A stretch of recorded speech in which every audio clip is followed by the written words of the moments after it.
Move your car to the street, Emma. Tyler's Tesla needs the garage space. My dad's voice boomed through the house. I gripped my coffee mug tighter, trying to maintain composure. At 32, I still couldn't believe I was having this conversation. Dad, I've been parking in that garage for 5 years. My spot has always been on the left side, I replied calmly. My mother swooped in, her designer scarf floating behind her. Emma, honey, be reasonable. Your brother's car cost him $95,000. It needs protection from the elements. Your Honda will be fine outside. Of course. Tyler's precious Tesla. Just like Tyler's precious gaming room, my former bedroom. Tyler's precious pool table, taking up half the living room, and Tyler's precious ego, taking up all the remaining space in the house. I looked out the window at the approaching storm clouds. The weather forecast predicted hail. Mom, there's a storm coming. My car needs protection too. Oh please, Tyler interrupted, strolling in with his signature smirk. At 29, my younger brother still acted like the entitled teenager our parents had raised him to be. It's just a Honda Civic. Besides, I pay rent here. That gives me priority. I almost choked on my coffee. You pay rent? Since when? Started last month, he said proudly. $500. That makes me more of a tenant than you. Our mother beamed at him like he just announced he cured cancer. See? Your brother is being responsible. Now be a good girl and move your car.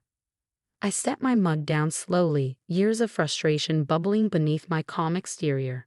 They had no idea that 2 years ago, when Grandma Marie was moving to her retirement community, she'd sold me the house.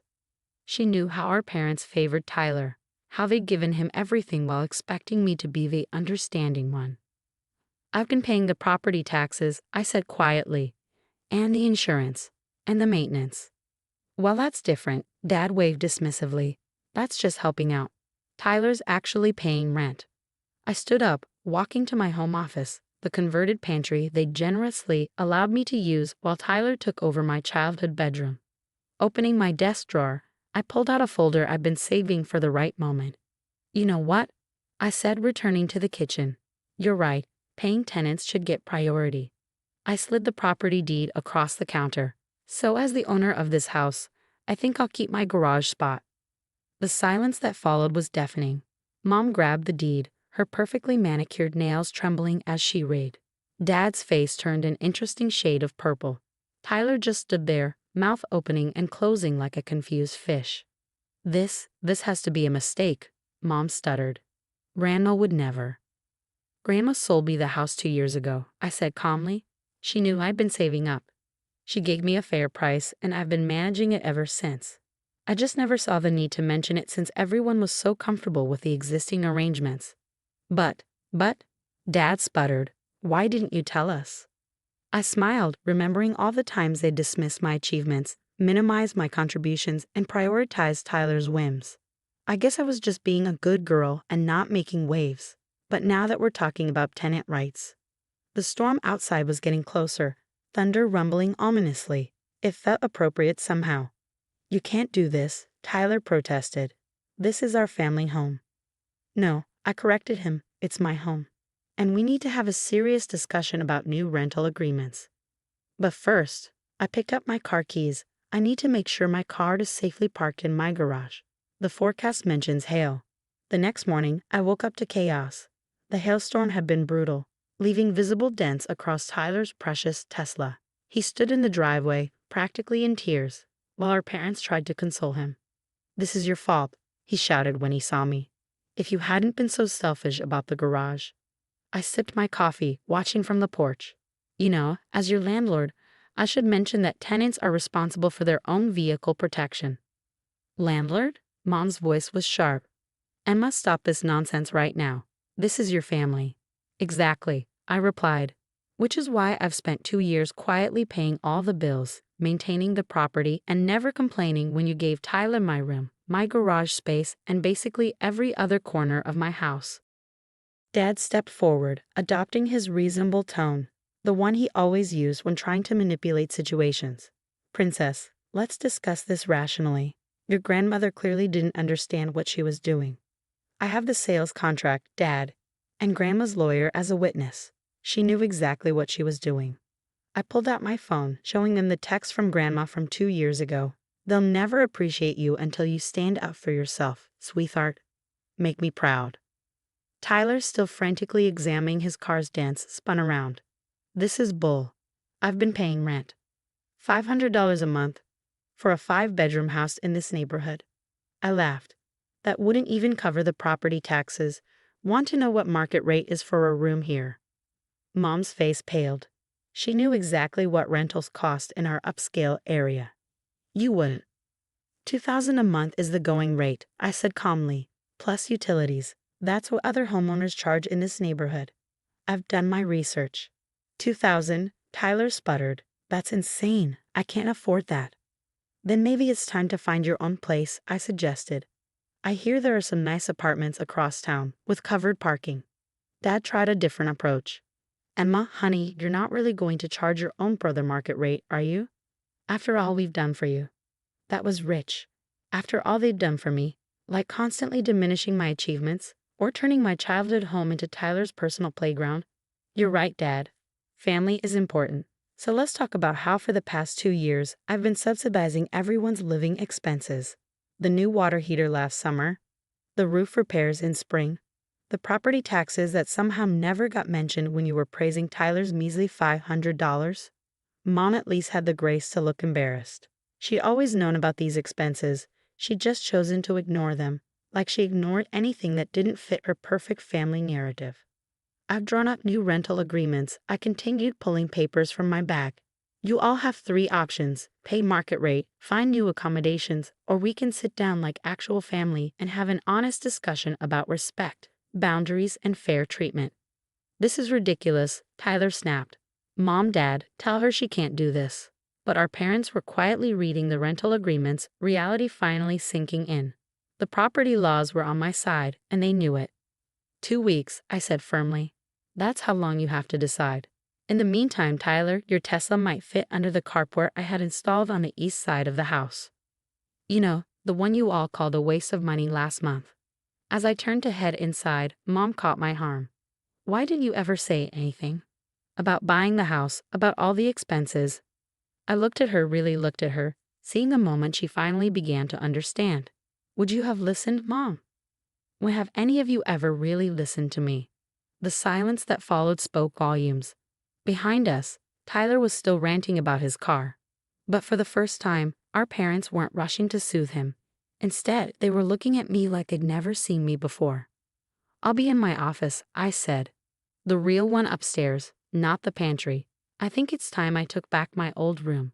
Let me know when you're ready to talk, really talk. As I walked away, I heard Dad mutter. Marie knew exactly what she was doing, didn't she? Yes, Grandma certainly did.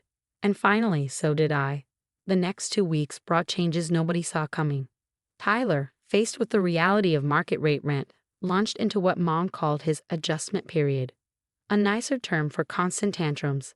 He slammed doors, made passive-aggressive comments during dinner, and tried rallying relatives to his cause. But something unexpected happened when he called Grandma Marie to complain. Your brother called me in quite a state, Grandma said during our weekly video chat. Wanted me to explain why I betrayed the family by selling you the house. Her eyes twinkled with amusement. I told him it was simple. You were the only one who ever visited me without wanting something. I smiled, remembering our Sunday afternoons together, looking through old photos, sharing stories, and just talking. How did he take that? About as well as your father took it when I reminded him who paid for Tyler's Tesla down payment. She winked. Sometimes the truth hurts, sweetheart. But it's necessary. That revelation sparked the first real family meeting we'd had in years. Mom and Dad sat at the kitchen table, looking uncomfortable as I laid out years of financial records. You gave Tyler $50,000 for his car down payment?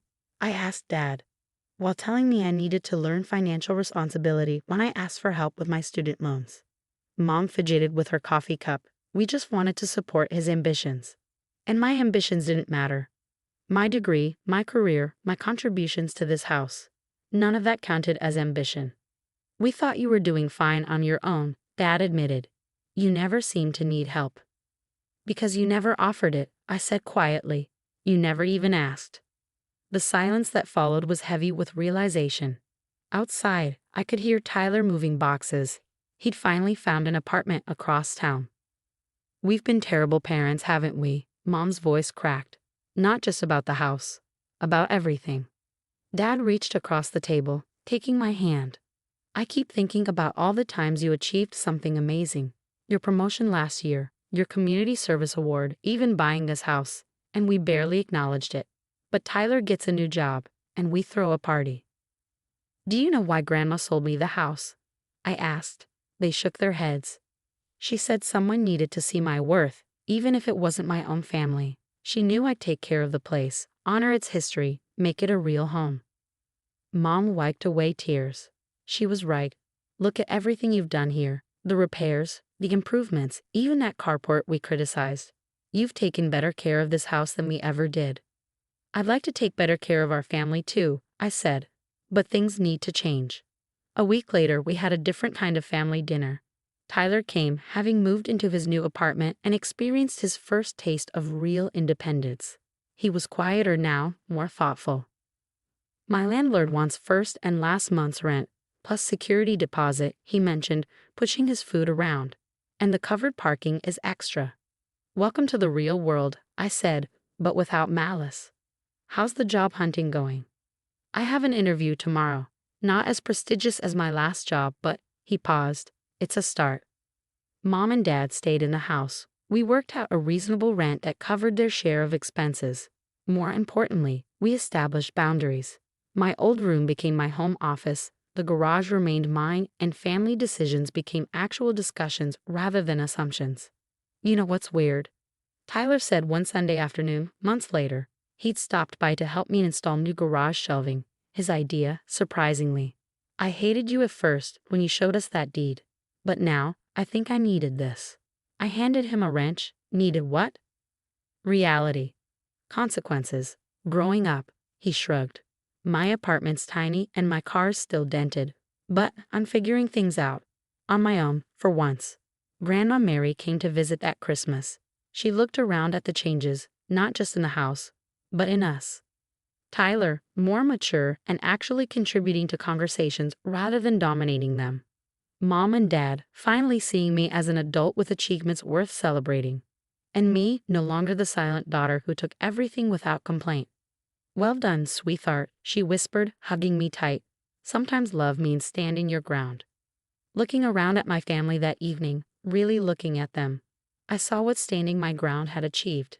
Not just respect for me, but growth for all of us. Tyler was learning independence, Mom and Dad were learning to show love more equally, and I was learning that setting boundaries didn't mean losing family. Sometimes it meant finding them in a better way. You know, Mom said, helping me with dishes later, this house was always meant to be yours. We just didn't see it until you showed us. I smiled, thinking of how a simple property deed had changed everything. Sometimes, I replied, echoing Grandma's wisdom, you have to make people see your worth. And finally, standing in my garage, in my house, with my family finding their way to a better version of themselves, I knew they did.